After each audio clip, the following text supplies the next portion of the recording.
queda todo fluido. Ya, todo de nuevo. Les doy entonces la bienvenida a todos y todas a este nuevo espacio de conversación de Fortalece Consultora.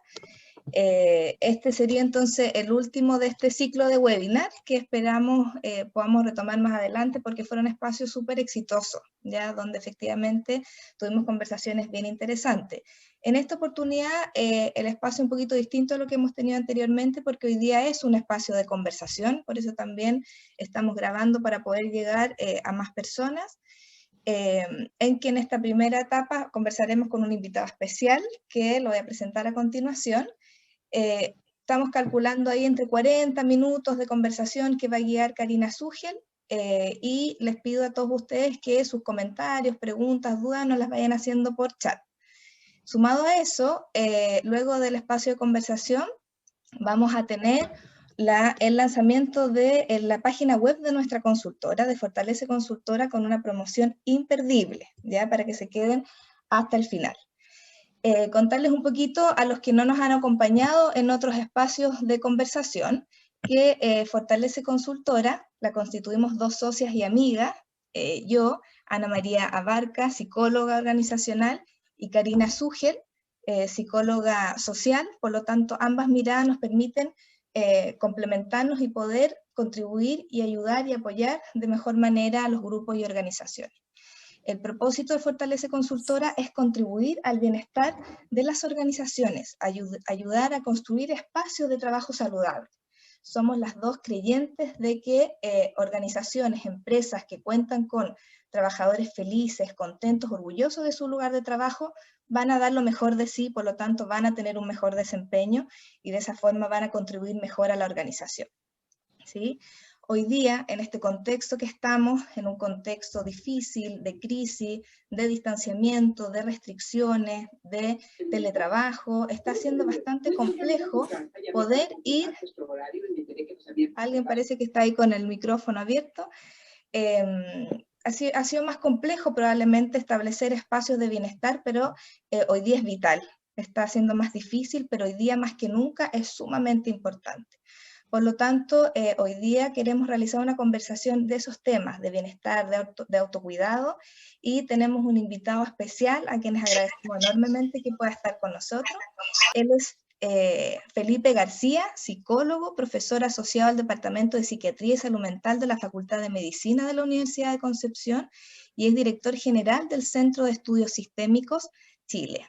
Bienvenido y gracias por estar con nosotros, Felipe. Y como les mencioné, Karina Zugel, mi socia y amiga, va a dirigir esta conversación y les pido a todos ustedes que sus comentarios y preguntas las vayan haciendo por chat y yo voy a mediar ese chat. Karina, Felipe, les doy la palabra entonces. Ya. Bueno, gracias, Ana María. Bueno, Ana María señalaba que tenemos esta doble mirada, ¿cierto?, desde lo organizacional y lo social. De hecho, ella hizo énfasis a las personas en las empresas, que por nuestra forma de trabajar queremos privilegiar o priorizar incluso la microempresa, que a veces se ve medio complicado para poder, además, dedicar esfuerzos de salir adelante su negocio, sacar adelante los equipos, pero también es el lado que quizás yo me voy a más a desarrollar, que es fortalecer otras organizaciones, las organizaciones del tercer sector, las fundaciones, bueno, todas las organizaciones del sector público también, tienen otra lógica también de compromiso, incluso a veces con los propósitos organizacionales, pero en ambos contextos, tanto de la empresa, que para nuestra organización interna fortalece empresa, para en el caso de las organizaciones del tercer sector y organizaciones públicas, fortalece organización.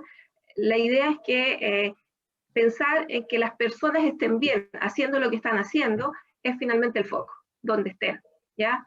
Ahora, bueno, la patita que nos faltaba, y por eso la invitación a Felipe, es la mirada desde la clínica, ¿no? Hoy día ha habido un cruce y quizás por ahí pudiera comenzar como para guiar la conversación, y cuando digo conversación es que realmente esperamos sus preguntas o el micrófono para que ustedes también tengan su opinión. Porque hoy día, en el contexto en que estamos, muchos países que se nos adelantaron en torno a la pandemia han considerado este cruce que en otros contextos no se veía, que es la salud mental, que es las dificultades relacionales, algunos elementos que son propios o que se habían tratado históricamente en contextos muy privados, muy desde lo individual, aparecen o emergen como un foco de análisis, un foco de atención. Entonces, quizás hoy más que nunca se está viendo esa necesidad también mirar esto que a veces, como les decía, antes estaba solo situado en un espacio muy, muy privado. Entonces, ¿por qué hablar de bienestar? Nos pareció que entonces ese tema, el concepto de bienestar, podía ser un concepto que agrupara características que desde hace algún tiempo se han focalizado no solo en lo que era inicialmente el bienestar social, sino que el bienestar psicológico y algo quizás mucho más nuevo que es el bienestar subjetivo, cómo me siento, qué elementos positivos puedo valorar en mi vida cotidiana, qué elementos negativos puedo equilibrar y ser capaz de sostener, y eso hoy día mirado también en un contexto más relacional. Entonces, por eso decidimos hablar de bienestar, pero como les decía, es un bienestar que hoy día se cruza mucho con elementos que antes no estaban presentes, como los elementos más clínicos. Así que invitamos a Felipe. Felipe, no sé desde dónde quieres comenzar la conversación, también para generar quizás alguna motivación a los participantes de hacer preguntas. Ahí te invito a compartir. Tú sabes que el tema es muy amplio y uno puede tomar desde distintas aristas, ¿no? Hay algunas que se me ocurren, una de ellas, por ejemplo, el tema de la salud mental en esta época. Tú hablas acá de que hoy en día, al menos, la búsqueda de un mejor bienestar, de sentirse mejor, ¿no? Choca, ¿no? Con los cambios y las emociones que surgen tras la pandemia, el confinamiento, ¿ya? Y por lo tanto hay que, de alguna manera, promover circunstancias que permitan que las personas tengan mayores niveles de bienestar en estas condiciones, ¿no? Eso es un punto. El otro punto tiene que ver con lo que entendemos por bienestar, porque ahí está la tradición psicológica, pero recuerden también que la OMS hace mucho tiempo definió la salud no solo como ausencia de enfermedad, sino también como una mayor promoción de bienestar, ¿no? Es decir, que no es solo no sentirse mal, sino además sentirse bien, y no es lo mismo. Ya aquí hay quizá una carencia importante en la clínica, psicología clínica, ¿no? Durante muchos años, que se ha encargado fuertemente en lograr reducir los niveles de malestar de la gente que concurre a sesión con nosotros, ¿ya? Pero de un tiempo a esta parte, también hemos visto que no basta con que la gente se sienta menos mal, sino que además es que la gente se sienta bien, ¿ya? Y ahí es donde surge la tradición psicológica, que viene todo este concepto de la felicidad, ¿no? La idea de qué entendemos por felicidad, y ahí viene toda una cosa de inquisición filosófica. Usted sabe que la felicidad es un término como un poco inasible, ¿no? Y de hecho cada uno tiene su propia definición de felicidad. Para mí, que alguien se compre un auto nuevo y bonito no representa ninguna idea de felicidad, pero para otro es casi el éxtasis, ¿no? Entonces, y eso implica la diferencia conceptual, que tú ya lo mencionas cuando hablas, por ejemplo, la diferencia entre el bienestar subjetivo y bienestar psicológico. Y es el punto más bien psicológico, ¿no? de asunto, más relacionado con el oficio que nosotros tres tenemos, ¿no? Hay varias aristas, como te dije, pero al menos quiero mencionar esas tres. Bueno, justamente, Felipe, por esta idea de que hay distintas líneas de mirar, nosotros ahora últimamente hemos estado conversando con algunas organizaciones y las organizaciones se han empezado a dar cuenta del bienestar subjetivo y les ha llamado la atención ese concepto. Y muchos han quedado con la idea, y no sé si quienes están escuchando y participando de esta conversación también la tenían, de dónde surgió esto, que era este bienestar más bien asociado a lo objetivo, al tener cosas, al tener, a lo mejor en algunos casos, incluso la remuneración, o tener una vinculación de propósito con lo que estás trabajando, pero también muchas organizaciones se han dado cuenta que no es solo tener una jornada laboral estable, unos beneficios estables, sino que cuánto eso me hace sentir bien. Y ahí yo pondría el acento al tema de la interacción con otros.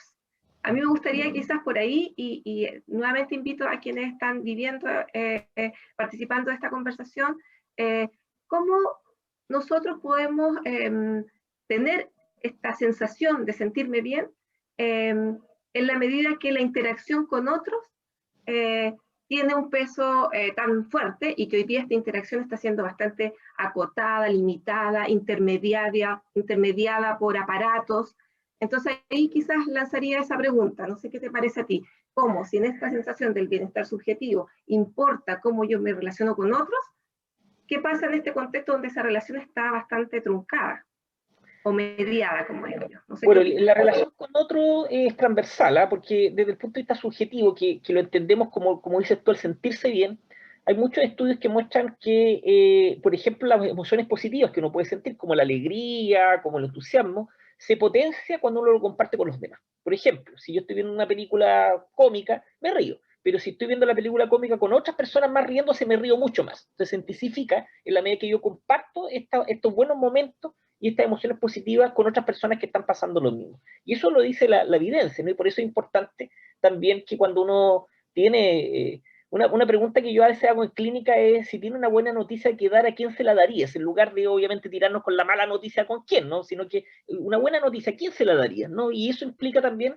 con quién nosotros frecuentemente compartimos nuestra alegría, ¿ya? Que no es lo mismo que nuestros pesares, ¿no? Que puede ser la misma persona, pero no necesariamente es así, ¿no? Hay amigos con los que nos juntamos para pasarlo bien y otros probablemente también para desahogarnos, ¿no? En el bienestar psicológico existe una dimensión. A todo esto, bienestar psicológico tiene que ir con un bienestar como más profundo, para quienes no lo manejan.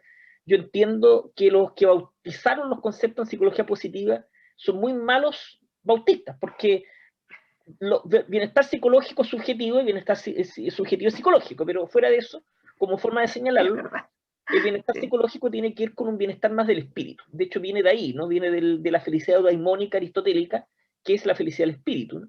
Y ahí también hay una dimensión que tiene que ver con las relaciones positivas con los demás, ¿ya? En la medida que las relaciones positivas con los demás igual implica un mayor desarrollo personal, ¿no? Una mayor posibilidad de cumplir con expectativas, con metas, con cosas que son importantes para uno, ¿no? Por ejemplo, la misma idea de las redes de apoyo, ¿ya? Y el bienestar social también, pues el bienestar social ya es un concepto que se implica el vivir en comunidad, el vivir con otros, ¿no? El sentir que soy capaz de unirme a otros para cumplir con objetivos y cosas por el estilo, ¿no? Entonces, es transversal y nosotros entendemos lo relevante que es. Ahora, el tema de la pandemia, como también tú dices, ha limitado la interacción social directa, cara a cara, con muchas personas. No con todos. No con todos porque tenemos contactos estrechos, ¿no? Y además porque nos portamos muy mal en la pandemia. O sea, igual tenemos contacto con otros, ¿no? Pero la mediación de la pantalla, que en principio uno no sabía cómo la gente se iba a comportar con esto, ¿no? Las interacciones sociales por pantalla. Ya sabemos que en las clases ha sido pésimo. O sea, los alumnos no prenden la cámara y el profesor se sienta hablando en una pantalla en negro. Pero también ha facilitado la comunicación entre personas que hacía mucho tiempo no se comunicaban, familiares que ya se han reunido de nuevo, amistades antiguas que ya nuevamente empiezan a conversar. Y por lo tanto, yo, desde mi optimismo psicótico, que comparto con otras personas más, veo que esta cosa de la pantalla nos da más posibilidades todavía y que probablemente cuando la pandemia alguna vez termine, esta posibilidad se va a mantener, ¿ya? O sea, nos ha dado una forma más de vinculación que no deja de ser importante solo porque no tenemos contacto físico, aun cuando lo otro sabemos que también es muy importante, ¿ya? Felipe, entonces, bueno, un primer punto que me parece interesante porque lo comparto además, es esto de que en cualquier dimensión finalmente la relación con otros es absolutamente relevante.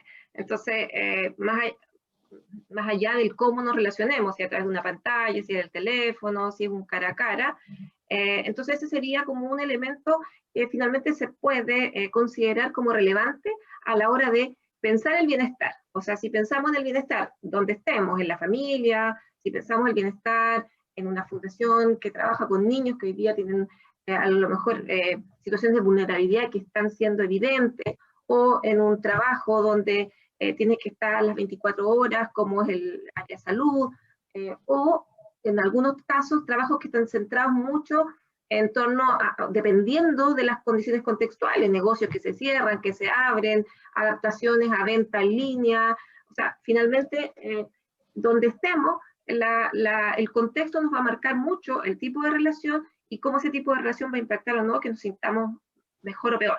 Entonces, si esa relación es así, finalmente también tenemos la posibilidad de encontrar entonces en esos contextos qué es lo que me hace sentir bien, y ahí conversar acerca de esto, acerca de cómo nos sentimos. Ahí yo ahora quisiera orientar. ¿Cuál rol ves tú en torno a esto, así como tú explicabas en el ejemplo? Si yo comparto que me siento viendo una película, pero ¿cómo pudiéramos canalizar también aquello que sentimos, que a lo mejor no es tan positivo, en torno a la incertidumbre que generan ciertas condiciones contractuales, laborales, de salud misma, salud física, o sea, la incertidumbre si me voy a contagiar o no, si a familia le va a pasar algo?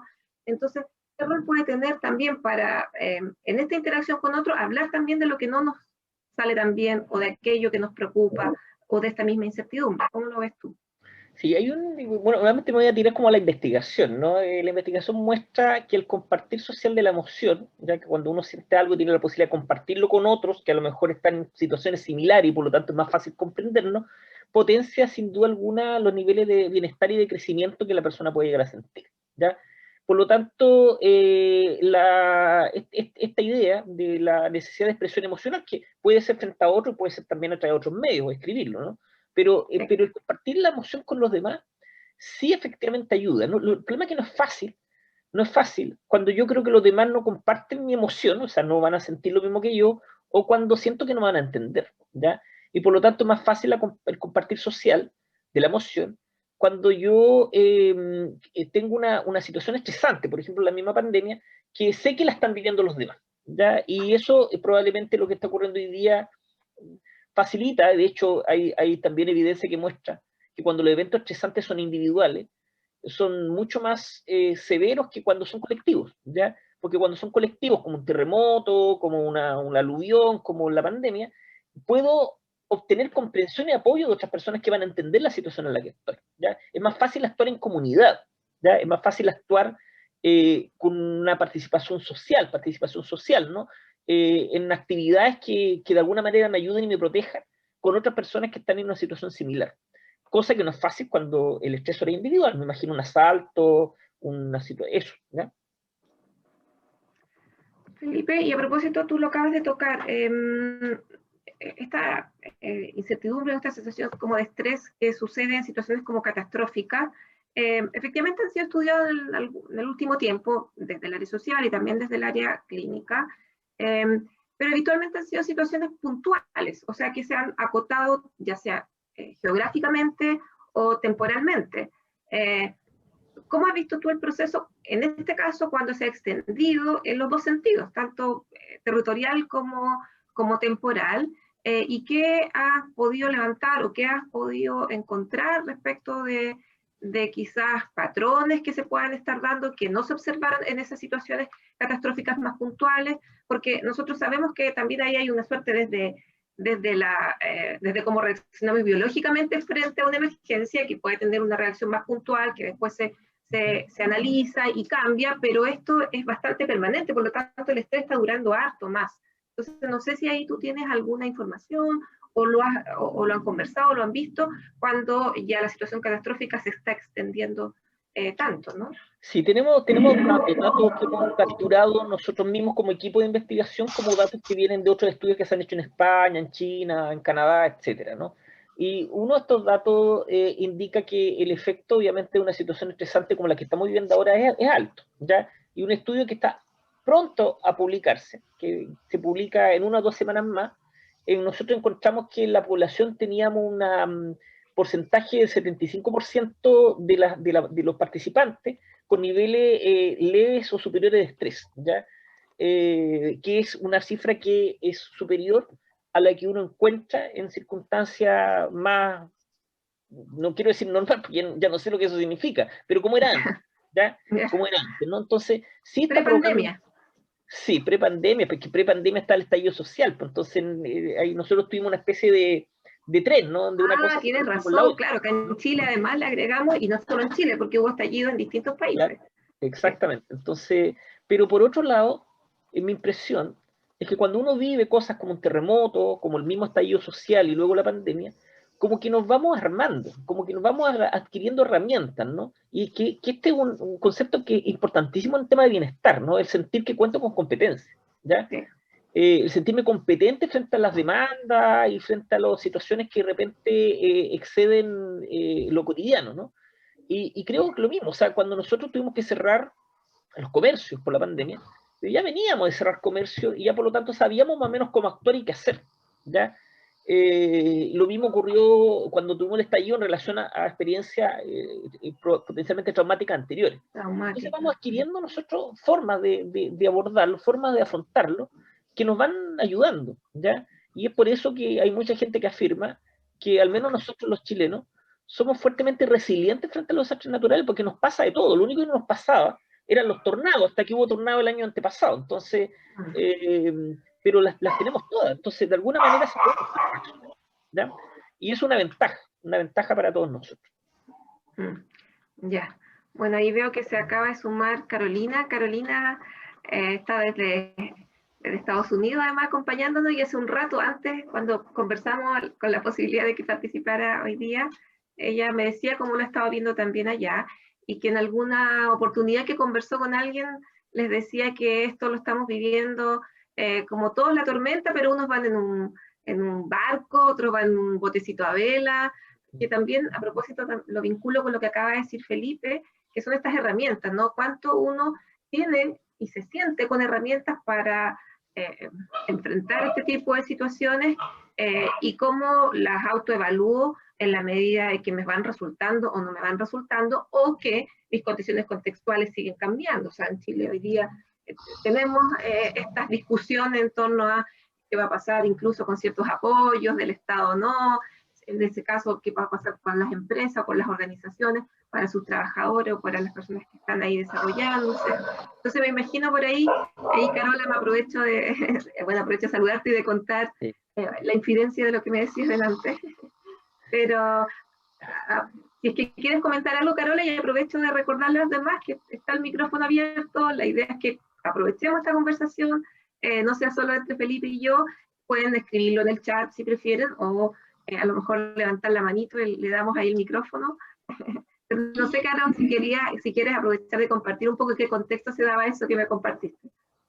Bueno, mira, el contexto es, soy Carolina Silva, estudié con Karina y con Felipe en la Universidad de Concepción, soy chilena, vivo aquí en Estados Unidos hace 20 años, y aunque trabajo en otros temas, trabajo en el tema laboral, en diversidad e inclusión, igual está bastante latente el tema de salud mental y cómo los trabajadores están enfrentando toda esta nueva situación laboral bajo la pandemia. Por lo menos acá nosotros llevamos un año ya trabajando, por lo menos en el lugar donde yo trabajo en el gobierno, trabajando remotamente, entonces ha habido bastante conciencia de cómo los trabajadores están viviendo estos procesos, porque ahora estamos en la nueva fase, que es como en la fase de recuperación, y de recuperación después de toda la crisis y todo, ahora esto es un nuevo cambio que a lo mejor Felipe ya lo tocó, o sea, es un nuevo cambio que se agrega a todos los cambios que hemos vivido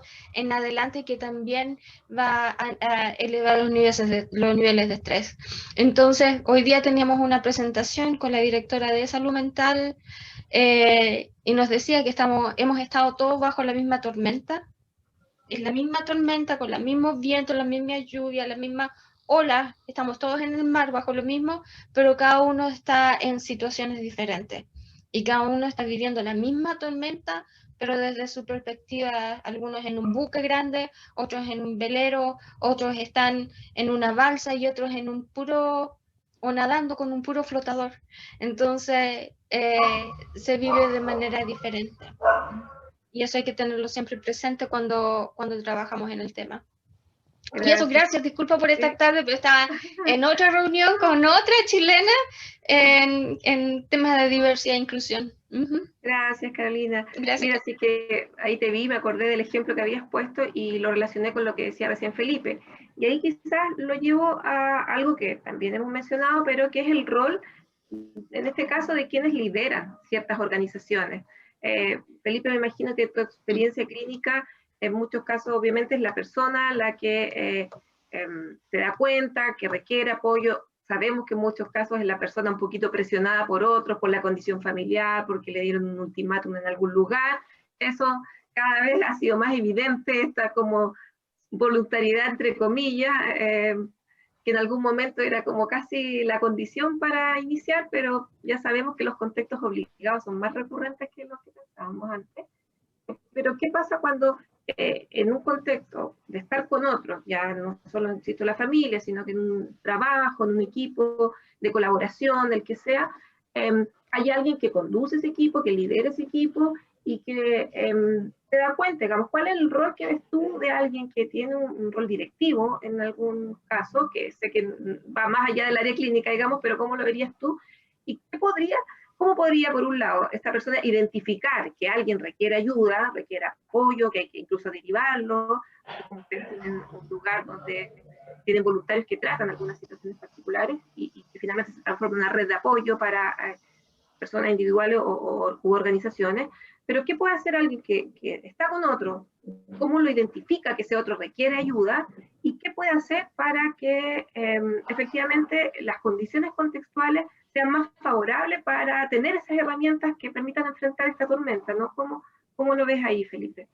Sí, pero hay que entender que un líder no es solo quien dirige un grupo, sino que es la persona que está atenta, ¿no?, a las características, las necesidades de la gente con la cual labora y intenta conciliar, ¿no?, estas necesidades con las demandas o objetivos que tiene, por ejemplo, el grupo de trabajo, ¿no? Si no, no estamos hablando de liderazgo, ¿no?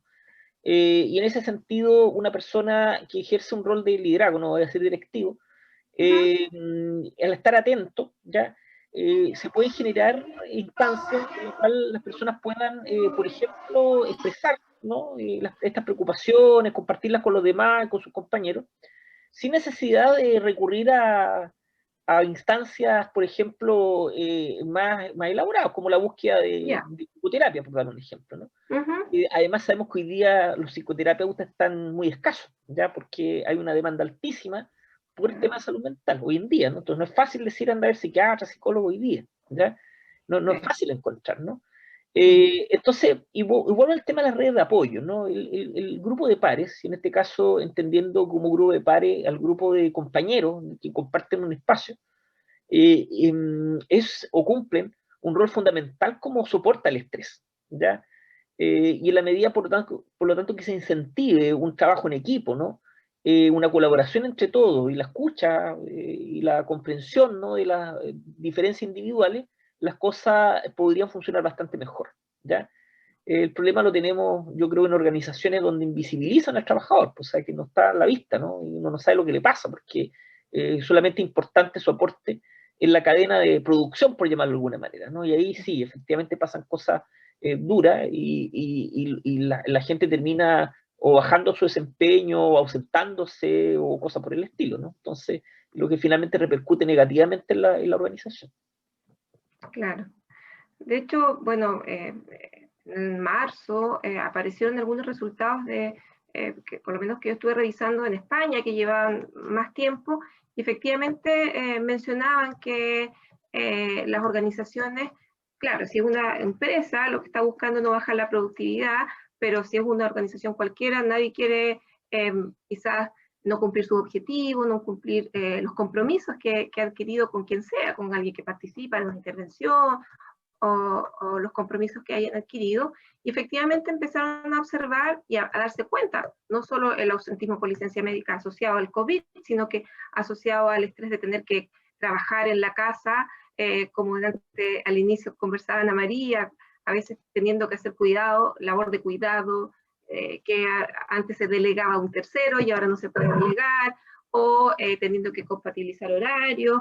Además, si pensamos en las condiciones contextuales que tenemos en nuestros países, sobre todo acá, por ejemplo, en Latinoamérica, y en algunas zonas, me imagino, Caro, en Estados Unidos también y en todas partes, donde hay diferencias de accesibilidad a aparatos tecnológicos, a internet, bueno, finalmente que agregan más estresores y que ellos veían que estaban impactando en síntomas depresivos, en además un malestar, mala interacción con los compañeros, más irritable, por lo tanto menos paciencia, y bueno, obviamente uno esperaría que lo contrario, o sea, si prestamos atención, de acuerdo a lo que tú mismo has señalado, Si sabemos que le pasa al compañero, si sabemos que ese compañero o compañera tiene hijos pequeñitos que están en edad escolar, tenemos que pensar que en cierto horario le puede ser incompatible estar en una reunión y a lo mejor hay que reacordar los espacios de reuniones, reacordar las formas. Hay gente que trabaja mejor en la noche, otros trabajan mejor en la mañana, buscan los puntos de encuentro. Creo que por ahí la experiencia ha indicado que hace que se sientan las personas mejor y que vayamos apuntando a esta sensación de bienestar que recién les señalaba. ¿Preguntas, comentarios de quienes están acá presentes? ¿Alguien? Mira, está aquí, justo iba a decir que está media tímida la audiencia. Ya, pero... Gonzalo Balboa. Trabajo en un colegio rural donde la mayoría de los niños no tienen conexión a internet y los profesores trabajan de manera asincrónica a través de guías y a veces cuando la señal lo permite hacen llamados y algunas videollamadas. Dentro del sondeo emocional que hicimos como convivencia, detectamos que muchos de los niños se autoperciben como nostálgicos o derechamente tristes en torno a la interacción con sus pares. La pregunta es, ¿cómo promover el contacto social o el compartir emocional en ese tipo de contextos? Gracias, Gonzalo.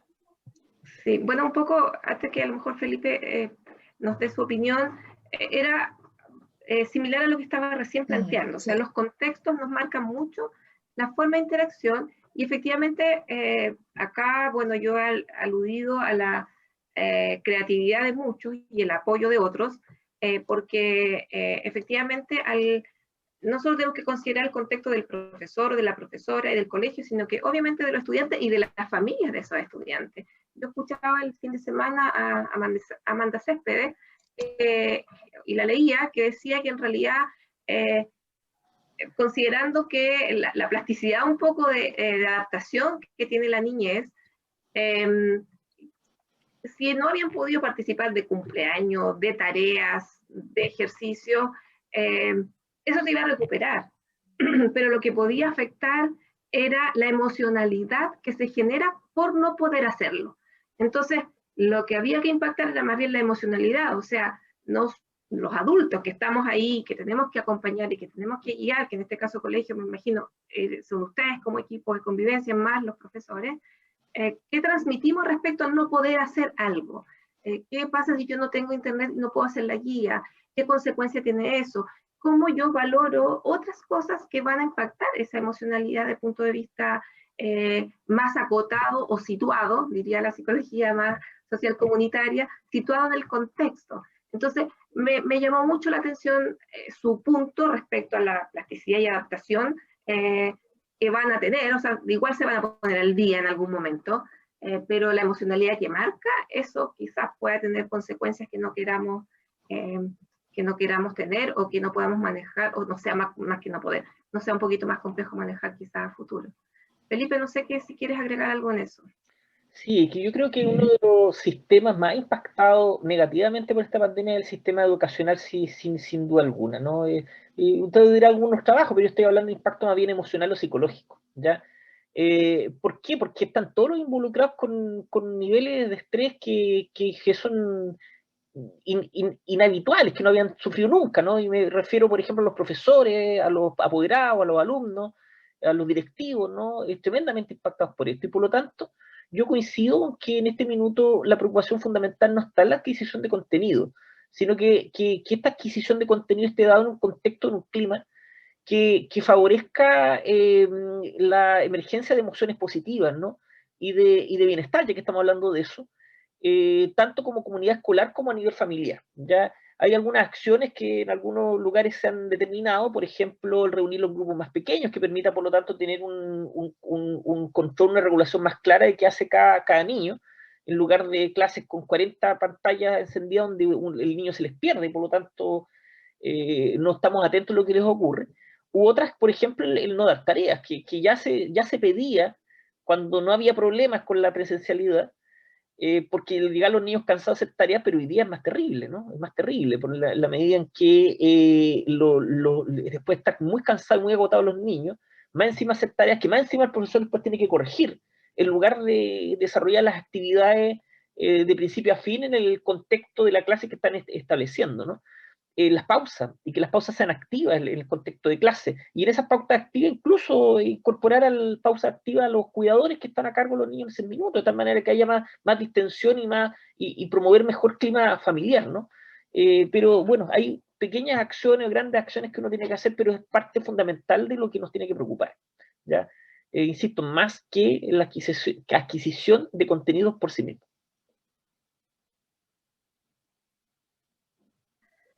Súper. Mira, ¿Puedo Karina, hablar un poquito? Sí, por supuesto. Mira, bueno, yo soy Joanny Sugel, trabajo en un consultorio y recién están diciendo que la atención primaria se va en una semana de movilización por la sobrecarga de trabajo que tenemos, por la falta de seguridad, por la falta de la falta de insumo y la sobrecarga de trabajo en general, porque las mismas personas tienen que estar haciendo la trazabilidad, etcétera. Todo tenemos que hacer con los mismos integrantes, hacer más trabajo. Y además nos piden metas y nos piden cosas. Entonces, recién estaba hablando que decía que lo que estaban diciendo ustedes es súper importante. Por ejemplo, dicen de repente la gente de salud, la gente de los carabineros, hacen sus reuniones, etcétera. Porque en realidad no tenemos ni un minuto para decir cómo nos sentimos, cómo estamos, qué nos están pasando. Hacer catarsis por último, estar a llorar todos juntos, hacer todo juntos, porque de repente en este momento sentimos como que es un saco roto, que todo lo que estamos haciendo no nos sirve, que estamos en un pique y sigue adelante, no sabemos hasta cuándo va a ser. Entonces, pero tampoco, igual los que están en teletrabajo hace mucho tiempo no están con la gente que está presencial, entonces también como que le dan tareas y tampoco se sienten parte como del equipo. Entonces, sentido de culpabilidad, nada de eso nos ha juntado a las personas para decir cómo estamos. Entonces, en salud no nos han dado un espacio ni siquiera para decir cómo podemos mejorar la salud, porque para seguir en esta tarea que tenemos para adelante, tenemos que estar bien con la salud mental. Un año desde el 18 de marzo que estamos la gente en teletrabajo, en salud. Entonces, es muy necesario lo que ustedes estaban diciendo, buscar herramientas como cosas de esparcimiento, que de repente la gente es necesario hablar de otro tema, es necesario conversar cómo estamos, cómo están en la casa, algunos hobbies o reírse, que no tenemos ese espacio en salud. Y en este momento no tenemos ni siquiera para ir a tomarnos un café, más encima, si lo tomamos tiene que ser cada uno en su oficina porque no podemos ni siquiera juntarnos. Entonces, lo que estaban ustedes, justamente yo se lo estaba comentando aquí al gremio, que es muy importante solicitar que dentro de nuestro esquema de agenda nos dé, aunque sea 2 horas, 1 hora a la semana, para conversar entre el equipo y ver cómo estamos. Que en este momento es como que sentimos que perdemos el tiempo en haciendo esto, pero en realidad no es pérdida de tiempo y lo necesitamos, urgente, porque si no ya todo el mundo con cosas psiquiátricas y licencia. Gracias, Joanny. Quería agradecer a Felipe. Felipe ya se tiene que retirar. Felipe, no sé si alguna palabra. Yo quiero decir algo, tanto lo que dijo Joanny, lo que preguntó Gonzalo y también respecto a lo que está diciendo Karin. Pero Felipe, te doy ahí el espacio, además de agradecerte por poder estar con nosotros. Para complementar, Karina, en las palabras finales, Felipe, quizá algunas sugerencias, recomendaciones que también nos han pedido como en términos generales para ayudar a generar estos espacios de bienestar. Sí, yo creo, bueno, obviamente esto parte mucho por lo mismo que dice Joan, ¿no? De la conciencia de la gente, ¿no? De que en realidad dar espacio de autocuidado real, ¿no? De repente llamamos autocuidado hacer un asado, ¿no? Pero el autocuidado real, y que no es pérdida de tiempo, al contrario, nos da un espacio para un respiro, para tomarse un... Antes me acuerdo que antiguamente, no sé, hoy día ya no se hace por razones obvias, pero ese desayuno en la mañana, ese cafecito en la mañana con los colegas, cumplía un rol de autocuidado mucho mayor que las actividades de autocuidado que de repente se promovían en las instituciones, ¿no? Claro. En algún momento se quisieron proscribir, la verdad es que hubiera sido terrible, porque es un espacio que la gente necesita como para reconectarse y con sus compañeros, ¿no? Y comenzar una jornada laboral con mucho más ánimo, ¿no? Yo creo que parte del reconocimiento de cada uno, ¿no? Y también de quienes lideran las organizaciones, de que estos espacios son necesarios, ¿ya? ¿Y qué hacer en esos espacios? Bueno, ahí pueden miles de cosas, pero yo creo que hay unas reglas en esto, que lo que ha funcionado antes, sigamos intentándolo, ¿no? Eso. Gracias, Felipe. Nos vamos a quedar unos minutitos más, pero bueno, reitero ahí que te hayas podido hacer este espacio en tu agenda tan ocupada. Muy bien, Que chao. te vaya muy bien. Muchas gracias, Felipe, te pasaste. Chao a todos.